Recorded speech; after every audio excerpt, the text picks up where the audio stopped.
औज़ुबिल्लाहिमिनश्शैतानिर्रजीम बिस्मिल्लाहिर्रहमानिर्रहीम। अस्सलामु अलैकुम डियर स्टूडेंट्स, मैं हूं doctor Ghulam Ahad with doctor Ahad academy के साथ। डियर स्टूडेंट्स, आज के लेक्चर में हम क्लास फर्स्ट ईयर की केमिस्ट्री आज से शुरू करेंगे और क्लास फर्स्ट ईयर केमिस्ट्री में जितने भी चैप्टर्स हैं उसको टॉपिक वाइज हम इंशाल्लाह वीडियो लेक्चर के जरिए आप लोगों को पहुंचाएंगे। तो इसके लिए अगर आपने हमारा चैनल सब्सक्राइब नहीं किया है तो हमारा चैनल सब्सक्राइब कर लें, साथ में लाइक भी कर लें और शेयर भी कर लें ताकि आने वाले जितने भी वीडियोस हैं वो वीडियोस आप लोगों को बर वक्त पहुंचाया जा सके। तो आइए हम चलते हैं आज के अपने टॉपिक की जानिब, जिसमें चैप्टर नंबर 1 है वो है बेसिक्स कॉन्सेप्ट। बेसिक कॉन्सेप्ट में जो सबसे पहला टॉपिक है वो है स्टोइचियोमेट्री। डियर स्टूडेंट्स, स्टोइचियोमेट्री क्या है? आज के लेक्चर में हम स्टोइचियोमेट्री की डिफिनीशन करेंगे। इसके साथ स्टोइचियोमेट्रिक कैलकुलेशन के लिए जितने भी कंडीशंस हैं वो कंडीशन हम आज एक्सप्लेन करेंगे। तो सबसे पहले हम स्टोइचियोमेट्री की जानिब चलते हैं कि स्टोइचियोमेट्री है क्या चीज, स्टोइचियोमेट्री की डिफिनीशन क्या है विद एग्जांपल। तो अब हम चलते हैं टॉपिक की जानिब। स्टोइचियोमेट्री क्या है? स्टोइचियोमेट्री जिस तरह आप देख रहे हैं कि जिसका ये जो वर्ड्स है ये बहुत ज्यादा कॉम्प्लिकेटेड है, लेकिन स्टोइचियोमेट्री असल में ग्रीक जबान का लफ्ज है, अ ग्रीक वर्ड है जो कि दो ग्रीक वर्ड से बना है। नंबर 1 क्या है? स्टिशोन। स्टिशोन का मतलब है एलिमेंट। और दूसरा क्या है? मेट्री। मेट्री का मतलब है मेजर यानी मेजरमेंट। तो स्टोइचियोमेट्री क्या है? स्टोइचियोमेट्री असल में केमिस्ट्री की वो ब्रांच है, केमिस्ट्री की वो फील्ड है जिसमें रिएक्टेंट्स और प्रोडक्ट के दरमियान जो क्वांटिटेटिव रिलेशनशिप है वो क्वांटिटेटिव रिलेशनशिप के साथ ताल्लुक रखता है। तो वो ब्रांच, वो फील्ड जिसमें रिएक्टेंट्स और प्रोडक्ट के दरमियान क्वांटिटेटिव रिलेशनशिप को एक्सप्लेन करे, उसी फील्ड को कहते हैं स्टोइचियोमेट्री। मसलन, it is the branch of chemistry which tell us about the quantitative relationship between reactants and product in a balanced chemical equation. Dear students, definition में मुख्तलिफ फैक्टर्स हैं, मुख्तलिफ पॉइंट्स हैं, जिसमें सबसे पहला पॉइंट है क्वांटिटेटिव रिलेशनशिप। यानी स्टोइचियोमेट्री क्या है? ये रिएक्टेंट्स और प्रोडक्ट के दरमियान जो क्वांटिटेटिव रिलेशनशिप है वही क्वांटिटेटिव रिलेशनशिप को एक्सप्लेन करता है, उसकी वजाहत करता है। लेकिन इसके लिए जो सबसे इंपॉर्टेंट पॉइंट है वो पॉइंट ये है कि ये तब रिएक्टेंट्स और प्रोडक्ट के दरमियान रिलेशनशिप को एक्सप्लेन करेगा जब इक्वेशन बैलेंस होगा। अगर इक्वेशन बैलेंस नहीं है तो ये रिलेशनशिप क्वांटिटेटिवली ये पॉसिबल नहीं है।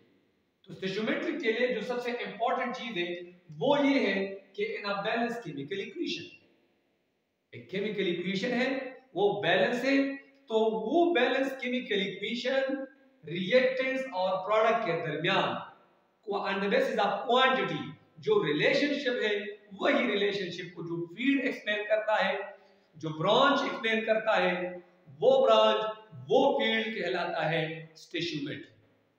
मसलन फर्ज करें हाइड्रोजन ऑक्सीजन के साथ रिएक्शन करके वाटर बनाता है, H2O बनाता है।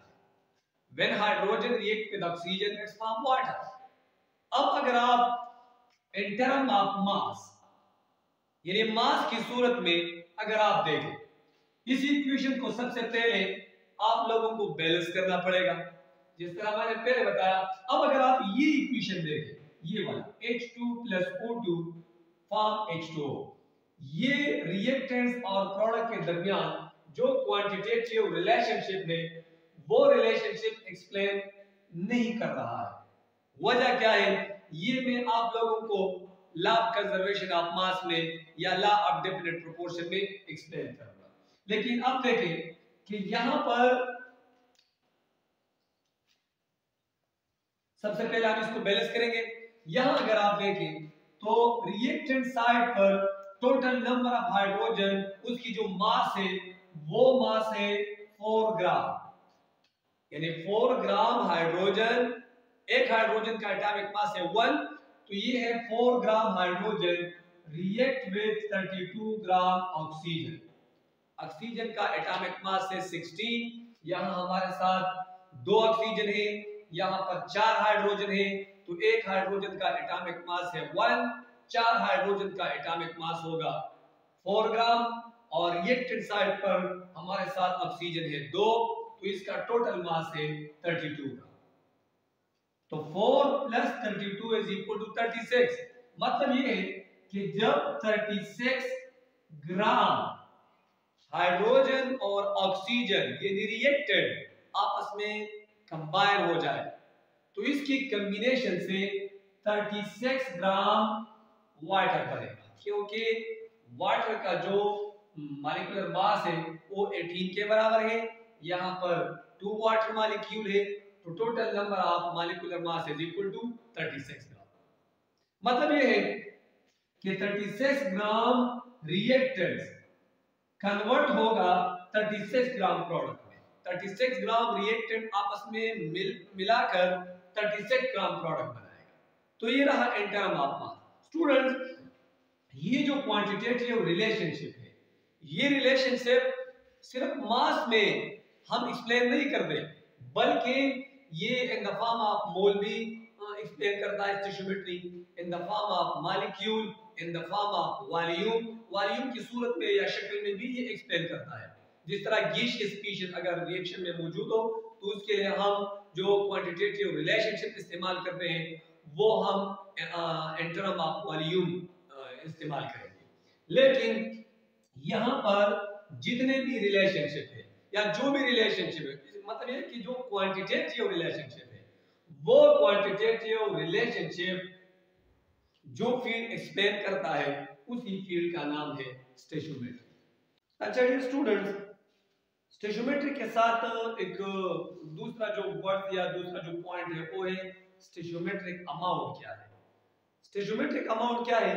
The amount of reactants and product in a balanced chemical equation is called stoichiometric amount. यानी वो अमाउंट जो कि एक बैलेंस्ड केमिकल इक्वेशन में हो, जिस तरह वाटर में हमने लिखा कि रिएक्टेंट्स टोटल है 36 ग्राम और प्रोडक्ट बनाएगा 36 ग्राम, तो जो 36 ग्राम रिएक्टेंट्स है और 36 ग्राम प्रोडक्ट है, इसी अमाउंट को हम कहते हैं स्टोइचियोमेट्रिक अमाउंट।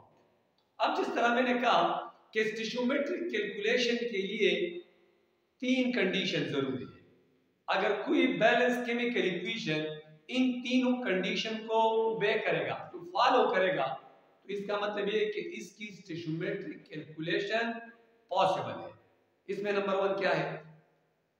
नंबर 1 ये है स्टूडेंट कि जितने भी रिएक्टेंट्स हैं तमाम रिएक्टेंट्स प्रोडक्ट में कन्वर्ट होना जरूरी है, यानी the reactants are completely converted into product in a balanced chemical equation.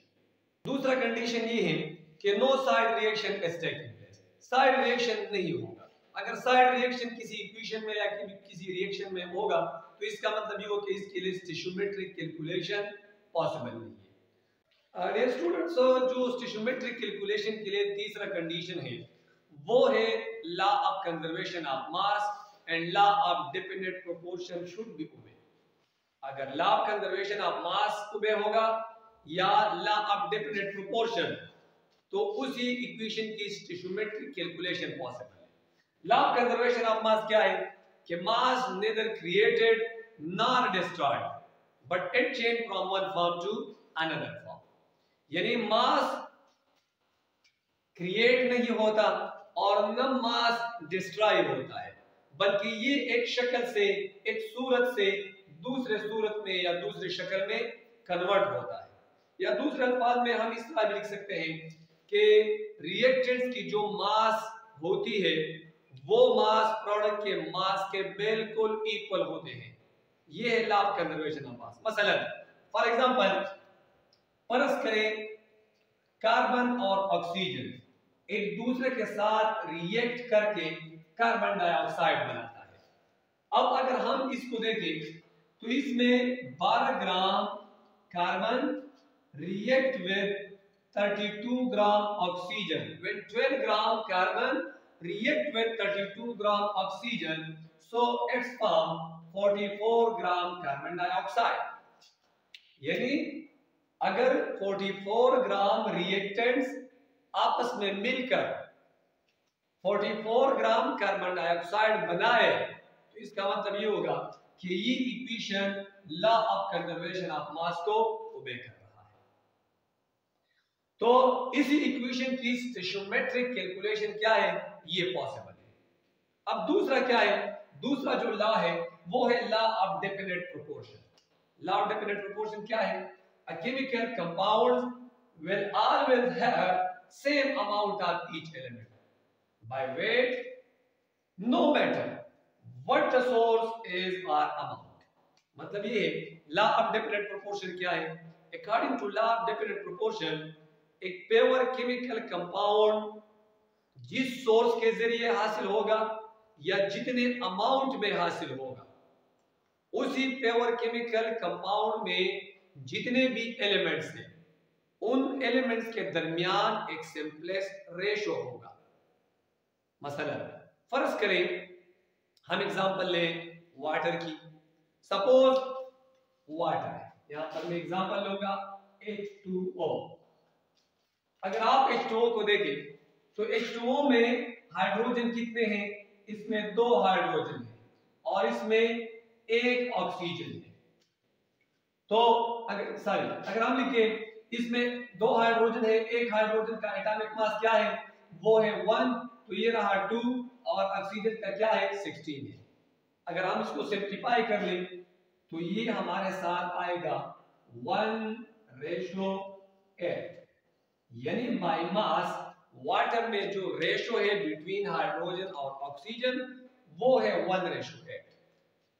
अब अगर वाटर फर्ज करें हमारे साथ बीकर में वाटर मौजूद है या 1 लीटर पानी है, 50 लीटर पानी है, वगैरह वगैरह जितने भी अमाउंट है, 100 लीटर पानी है, तो चाहे 100 लीटर पानी हो चाहे 50 लीटर पानी हो, तमाम वाटर के अंदर जो रेशो होगा बिटवीन हाइड्रोजन और ऑक्सीजन बाय मास वो होगा 1:8।